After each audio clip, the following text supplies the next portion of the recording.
The story you're about to hear is one of homesickness and hardships, and the lengths one man took to reach his wife and family. Let's look in on Penelope, shining among women, and Telemachus and their island home.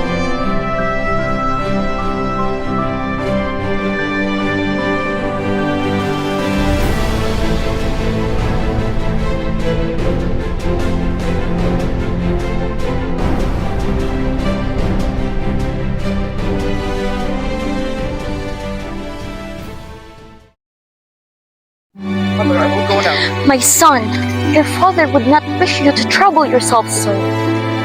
Dear mother, father may not have wanted me to be troubled, but he would want me to defend your honor and our home.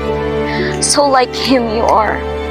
I am sure he will return, and when he does, he will be proud of you, of how well you've cared for me. You were just a boy when he went with the Greek forces to fight Troy. Suitors are anxious to take your hand in marriage and ask daily how long before you finish your glorious tapestry. Telemachus, tell them to assure me that I am working with a great care to prepare the burial worthy of the body of the great hero Laertes, your grandfather. And when the cloth is complete and the lengths of colored wool are spent, I will surrender myself to the worthiest man who pays court in my palace. As you wish, mother. Forgive me, my brave Telemachus. I must return to my loom.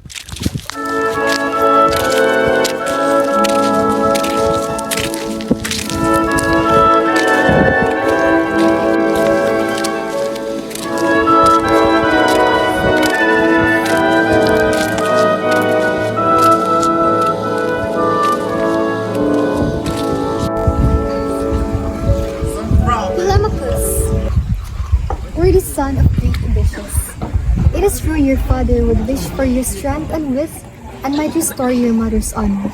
Grey-eyed Athena, wise protector of my father, for what purpose have you come to me? Telemachus, you must journey far and wide and learn news of your father. Be guided by me, and all that can be done to bring Odysseus home will be revealed to you. Lead me, great lady, and I will follow. First, you must speak to the suitors. Gather them together in an assembly and demand that they leave this palace. Taking leave of the palace would spare what little stores remain. For more than 4 years they have eaten our food and drank all our wine, and if my father returns, there will be nothing left of his kingdom. His kingdom lies in his lovely wife, Penelope, and you, his splendid son. After you have addressed these noblemen, gather all of your wits, for you must journey across the seas. Mother. Penelope! Who would you choose among us? Worthy men, take leave of our household, for I fear that our supplies are nearly wasted. Take turns feasting at your own palaces, until my mother's mind has settled, and she finishes the woven burial shroud for my grandfather. How dare you speak to your guest like that? Telemachus, the bold manner in which you speak makes me believe that you are guided by gods. We have been told by your mother that she will choose one of us when she finishes her tapestry, but she's been waiting for years. And we have just learned that each has a brother, that which are woven by death. If you do not leave, may the great Zeus resolve this matter against you. We will leave her, but we await word from your gentle, wise, and clever mother. Mark our word.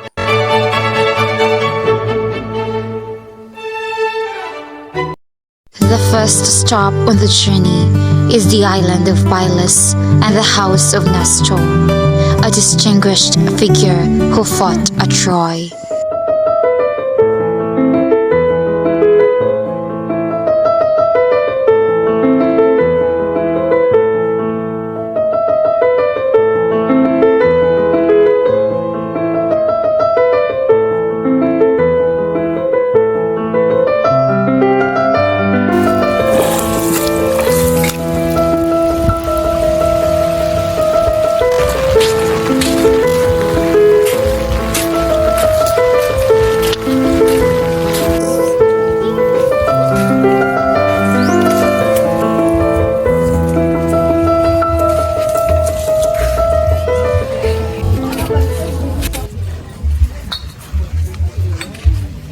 great-hearted Telemachus, take these fine horses and chariot. You will surely hear news of your father if you go to the palace of Menelaus. My sons will escort you to his kingdom.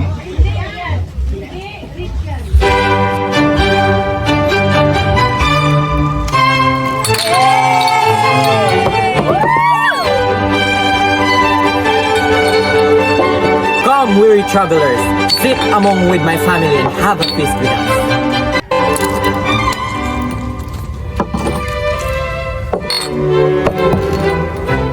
Husband, this young man resembles one you know in movement, body, and speech.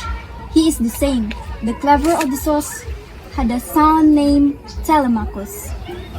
Are you the son of the crafty Odysseus? Yes, I have not looked upon his face for nearly 20 years. I was no more than a babe when he left our home in Ithaca. Ithaca is the island kingdom from whence Odysseus came. What of your mother, the queen? My mother waits patiently for his return, but I fear time is running out. Suitors are in our palace and eat our food. The queen is weary and heartbroken. Yes, Telemachus, I heard many foreign tongues and our return to Sparta was 8 years in coming.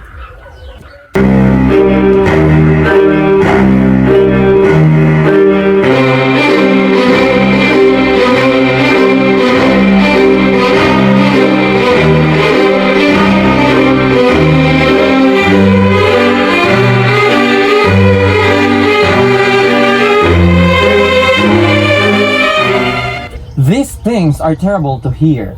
The news you seek is of your father, and I will tell you the last I heard of Odysseus. He was being held captive by the nymph Calypso in her island palace. May greatness continue to be your reward, Menelaus, for you have fired my spirit. Menelaus and Helen, your hospitality have fitted me up to continue my search. I leave you with these fine horses, since you have a vast and fertile meadows, and in my home of Ithaca, we have ground only fit for goats and not for grazing of horses. Please keep them. Meanwhile, at that very moment, Odysseus is being tossed on the waves of the sea. For Poseidon, angry and bitter toward Odysseus, has long worked to keep him from his homeland. Here, Nausicaa, daughter of King Alcinous, is with her handmaids, where the river meets the ocean at a washing place to launder clothes.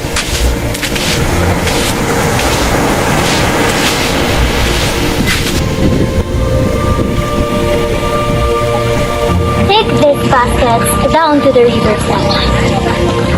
When these linens are washed, lay them out on the rocks in the sunshine to dry.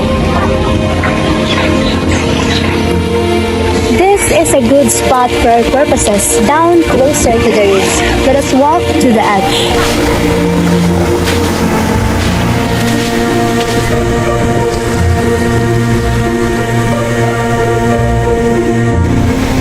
What is that? A man! Don't go farther! We must stand Nausicaa, go no farther away this embankment. Come away! What are you hiding down there? Lady, there's a man down there in the reeds. Wash ashore with the waves. Surely, we must see if he lives, and if he does, how we might help him. Lady, please! Don't go, Nausicaa! Your mother, the queen, would not wish it! But Nausicaa of the white arms knows her own mind and goes down to the reeds to see the stranger. When she sees him, she draws back because of his battered and briny state, and from behind a rock, she watches him as he lies there. Who are you, great man? Who comes to the shores of my father? Are you hurt? Who's there? I'm Odysseus, and I don't know where I am. We have food and drink. Please refresh yourself. Odysseus sits and eats hungrily because he hasn't eaten in a long time.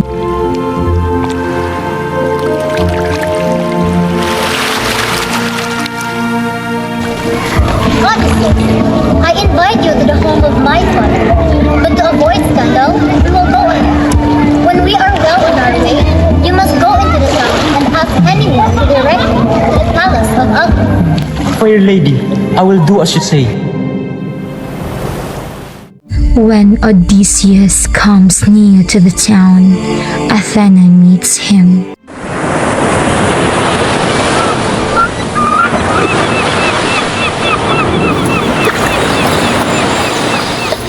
So, this is it. Athena, Friend!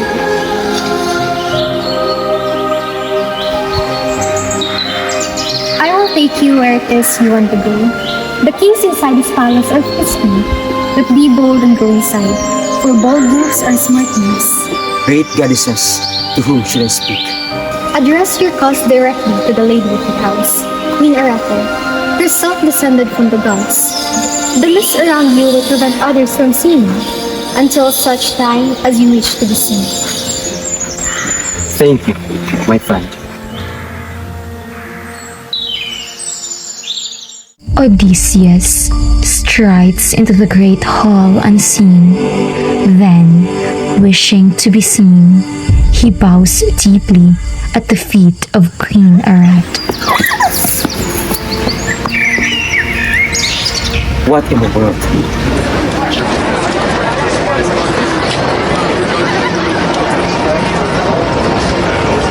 Oh, Queen! I am a stranger and a wanderer in your land. At your mercy am I. Long I have seeked to see the shores of your homeland, and hope that you might help me. Stranger, you're welcome here. Take a seat among the ruler of this land. Great warrior, such strength needs feeding. Come and join us. Let's eat together.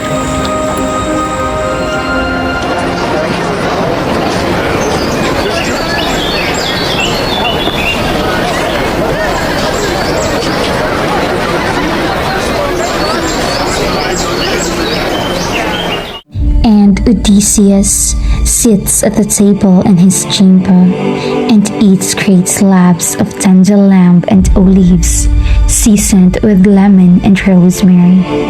And when he finishes, he leaves the chamber for the first hot bath since his time with Calypso. The previous life experiences of Odysseus' journey. They are loaded in the ships along with the gold from the royal treasury, jewels, silks and furs, anxious to get home after 10 long years of battle. we don't belong until the shores of Ithaca are in sight and the homes and family restored. The entire world of Trojan Kingdom is on board our ship. What a change it will bring to our people! Having food for only several days, Odysseus and his soldiers hug the coast in their 3 ships. We are beginning to take the water. We cannot sacrifice the essential, but we must drop some of our load. The Trojan gold weighs the most, but it is most valuable. I am afraid the gemstones must be thrown overboard.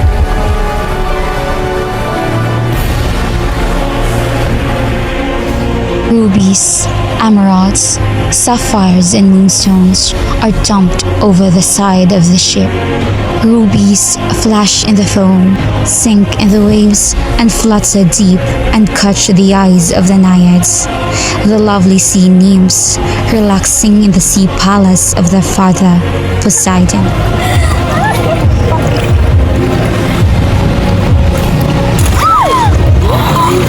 Sisters, how beautiful! Look at the colors! Look how they catch the lights! Sweet warriors, come with the waves and the wind happening! Join us, all men of war, and rest in our palace Poseidon, the great god of the sea, is awakened by the tinkling laughter of his naiads. Who dares to lure of my gentle nymphs? They are not for mortal men. Poseidon calls to his son, King Achilles, keeper of the wind. Achilles billows in on a great cloud.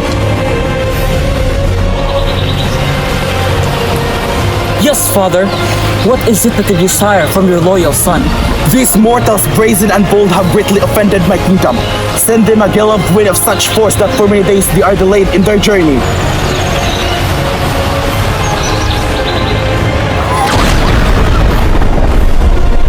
Oh, fair Penelope, will I never reach home? They found an island and rushed to the cave where they smell foods. Little did they know that the cave was home to one of the Cyclopes.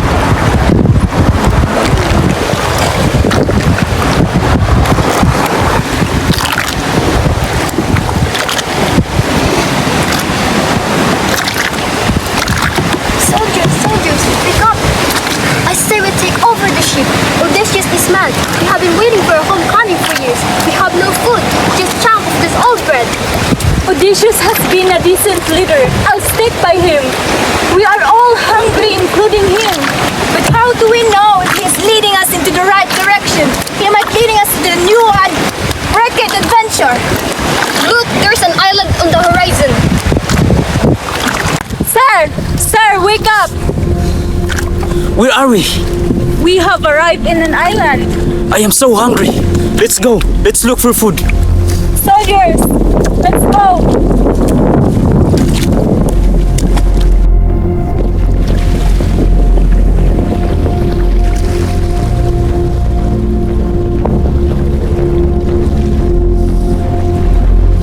Come on. I think I smell a roast lamp. Where? It's coming from the direction of those caves over there, sir. Let's go.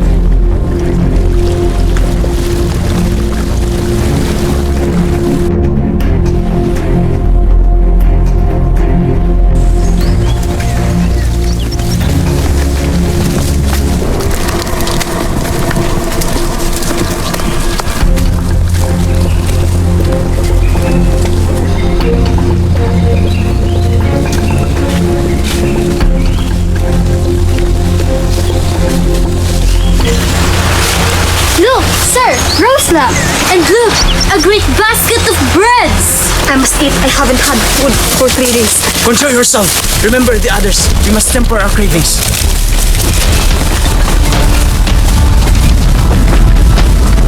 I Polyphemus loves swimming wherever because it dashes ships upon the rocks.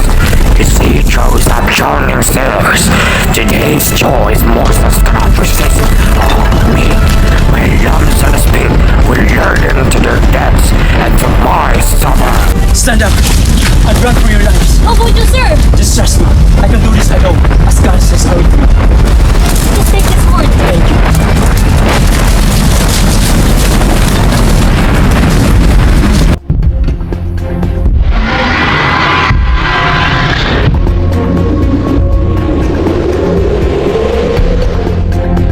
So this is you, Polyphemus.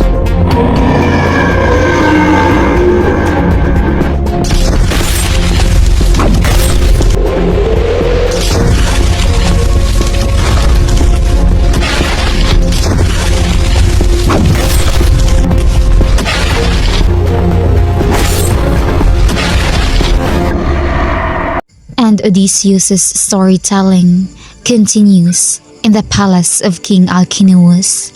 Days pass, but the memory of the terrors of Polyphemus are still fresh in the minds of Odysseus and his soldiers. On the third day of sailing north from the island of the Cyclopes, the ship encounters a fortress made of bronze. The walls of the fortress rise like curtains, bolting up from the depths of the sea. Odysseus guides the ship through a narrow gateway, and immediately thereupon the wind falls out of the sails, and a stranger calm falls over them. Surely, this must be the kingdom of an immortal.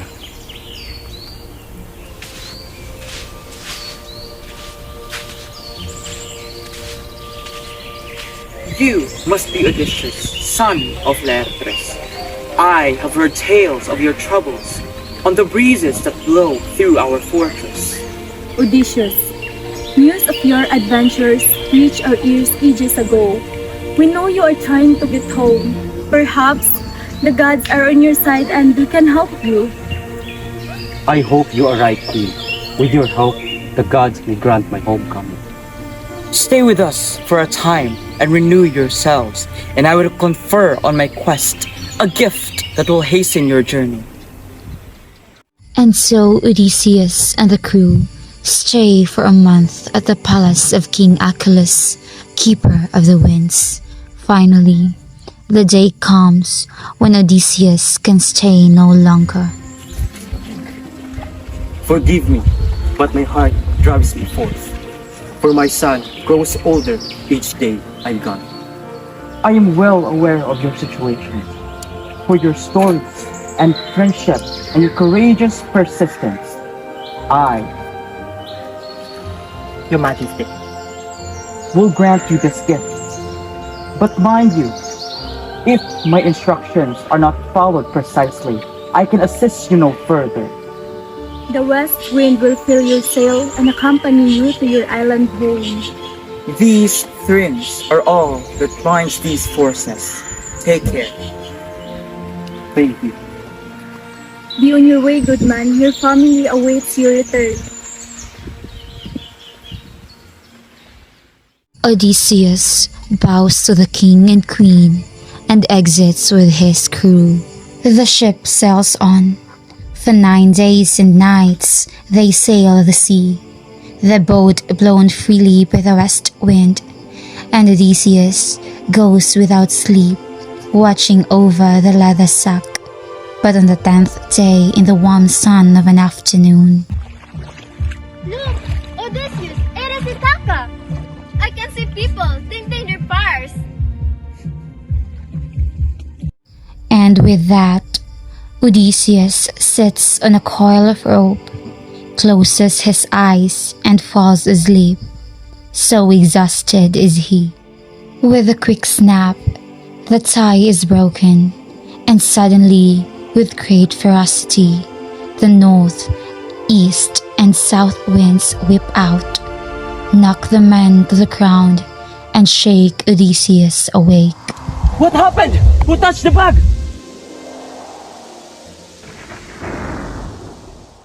The mild west wind is no match for the power of the others combined, and Odysseus and the crew are driven away, once again from their goal.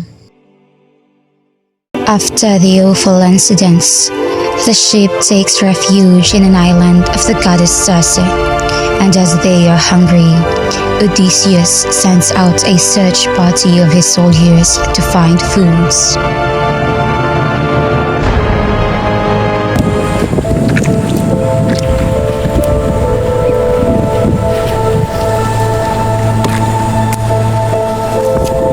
Where are we? Soldiers, wake up! Sir, where are we? I have no idea of this place. We better explore this place first, and maybe we can find some food to eat.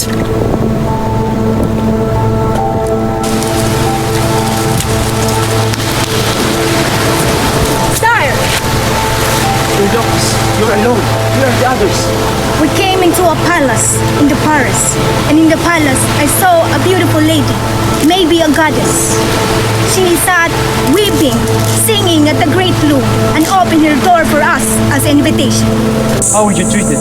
I was suspicious and stayed in your courtyard, but the others went in. I could see a man. They laughed, they ate, and they drank, but then disappeared. My sword and my arrows may be no use, but we must prepare for a fight.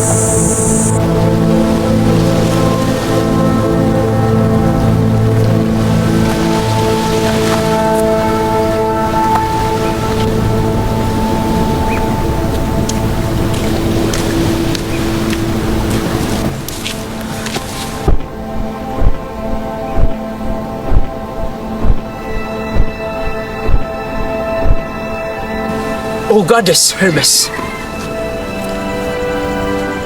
Odysseus, I heard you, and you're right. Your might will be no use of her. You need powers greater than you possess. Of whom do you speak? Odysseus, you're in the island of the goddess Thirsty. with her lovely hair. She is the daughter of Helios and the granddaughter of the ocean. Her charms are infinite, and mortals have no defense against her. Hermes, messenger of gods, direct me so that I might save my soldiers and reunite them with their families at Ithaca. Well, I will give you this virtue, and this virtue will protect you from the mysterious powers of Circe.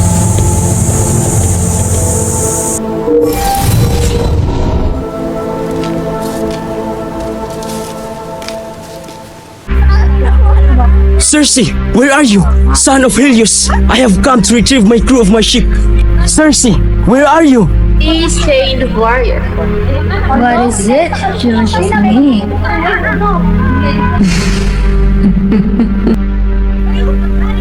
I wish you return my man so that we may continue our journey homeward. Wandering stranger, but your wish is not possible. Your companion has already been transformed. Your friends are already been transformed. They have nourishing foods in their bellies than they will ever receive from you. It would please me if you will enjoy my company, enter my palace, and dine with me. Now, are you willing to come to my palace? Yes. Grab my hand.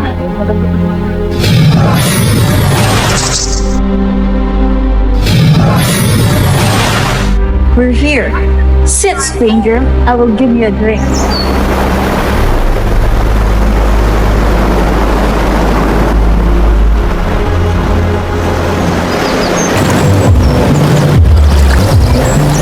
You seem hesitant.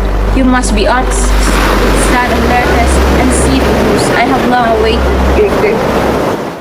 After in the land of the goddess Circe, Odysseus and his soldiers are well on a new leg of their journey, having their sails full of Circe's blessing.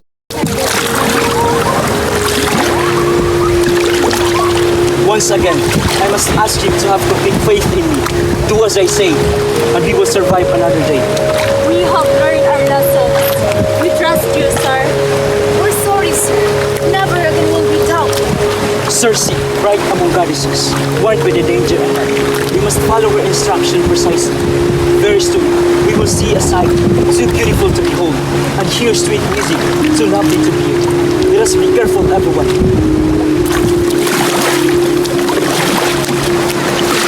Oh, I see something.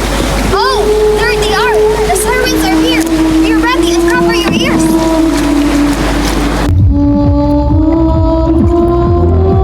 Come, brave wayfarers. We are the sirens. Our songs are so sweet, none can resist. Our beauty surpasses any of you have encountered or ever will encounter in your lifetime. Sing, sisters, your sweet song of sorrow and loss. Take pity on these unlucky wayfarers and bring them comfort, such as they want have, their own homes, in their own hearts. Until finally, a single man is split up, and Odysseus is, yet again, washed ashore in a foreign land, and is, yet again, found by a lovely woman. The Odysseus, you are worried. You don't need go further. I will take care of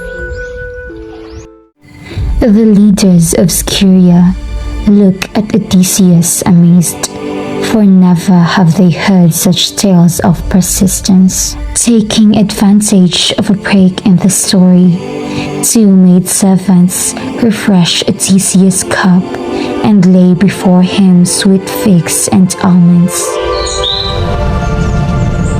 Let's continue our feast to our palace. Come in, let's be silent.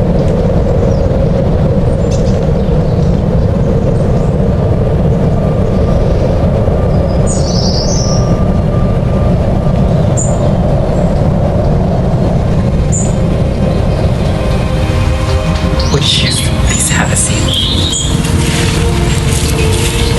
Here is your food, Your Majesty. Thank you so much. Have peace. So, Odysseus, tell us about your story. I I know there's a lot of trials you faced, and what brought you here in our shores?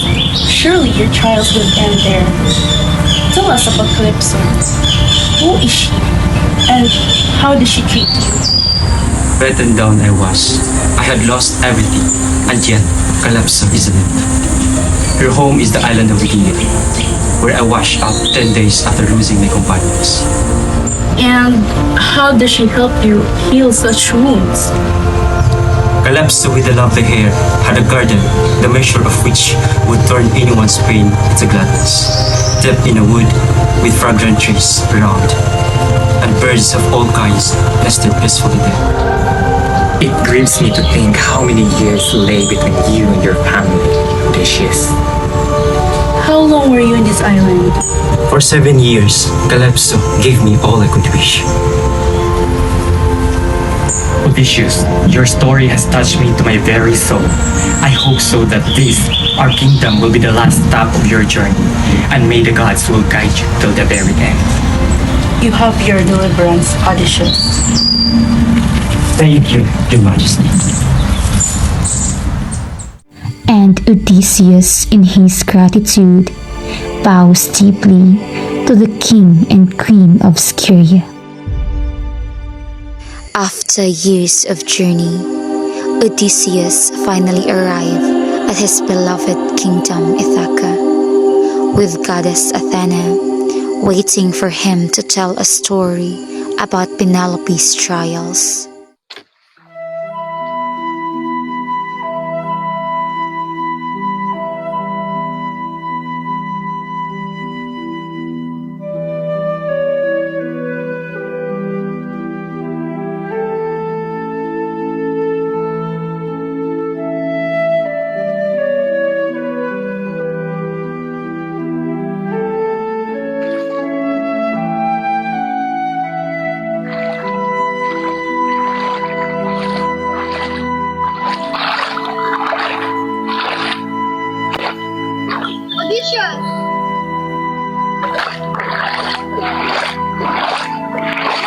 You have returned at last to your kingdom, but hasten not to your palace and to your wife. For though she awaits for your return, heavy is her heart and weak are her sorrows. For many years, suitors for her hand in marriage have kept hut in your home. Great are their numbers, and they stand as the finest of youth. And what of my son, Telemachus? Telemachus has been searching for you, fearing that time draws near when his mother must take a new husband. Penelope would never lose faith in my return. She has done all that is honorable and all that is wise. How has she spared these many years? By her wits, she has survived. You chose a clever wife to match your clever son. But let us cease this talk, for time is short. I will turn you into a beggar so that none may know you. Telemachus is near, and I will bring you to you. Goddess Close your Athena eyes, Odysseus. turns Odysseus into a beggar, so that no one will know him, and surprise Penelope's faith. Finally, my beloved kingdom.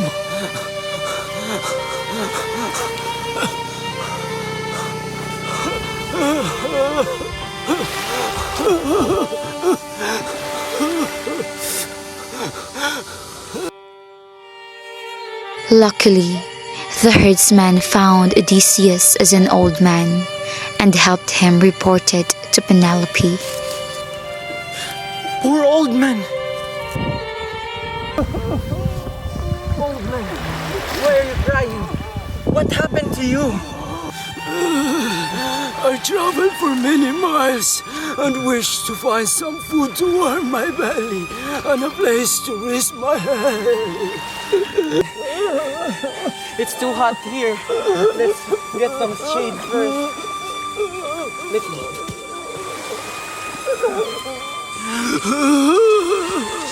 Take a seat first.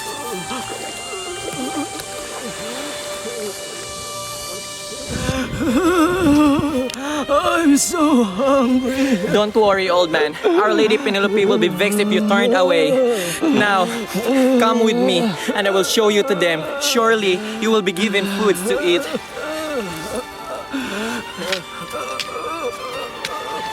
Careful.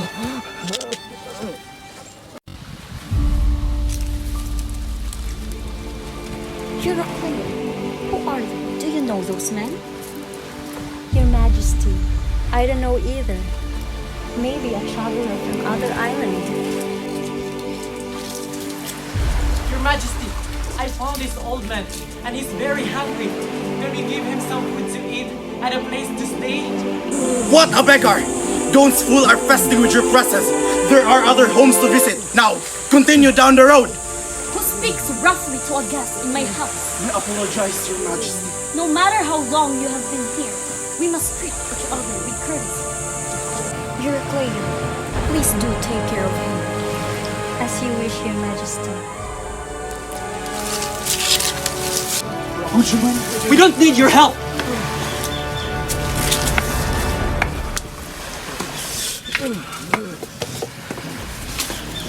Mother! Telemachus! You have returned! I have waited for you, my son. Did you bring your father's word? Mother, let me rest a while, and then we will talk, and we'll learn all that I have discovered.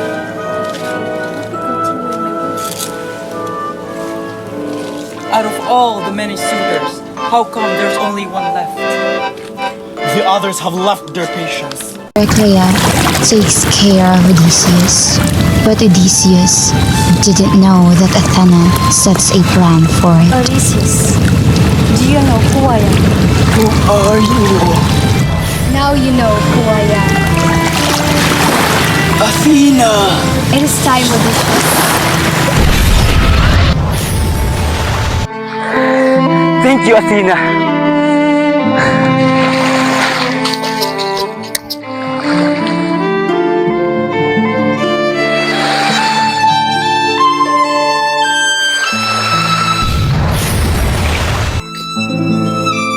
Penelope. Athena, what brought you here? That old man is her husband. My husband? Penelope! Odysseus! I have been waiting for you for so long.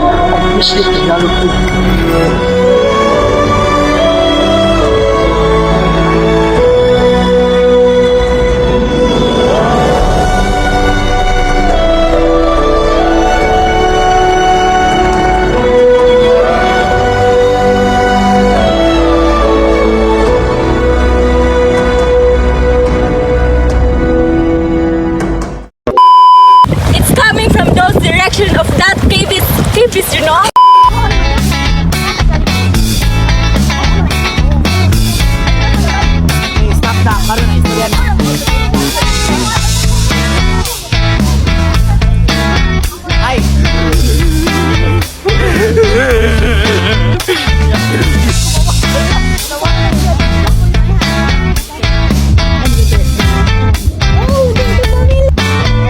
Hi guys.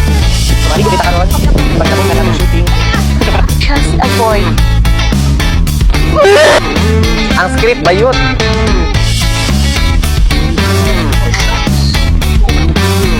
Gusto rin alam po kag mother dan. Ata ikaw na mo gusto rin. Ay, dalawan, dari. Kari. Ikaw mo, ulit, manggod! Ano pa pag-liit? Sige mo,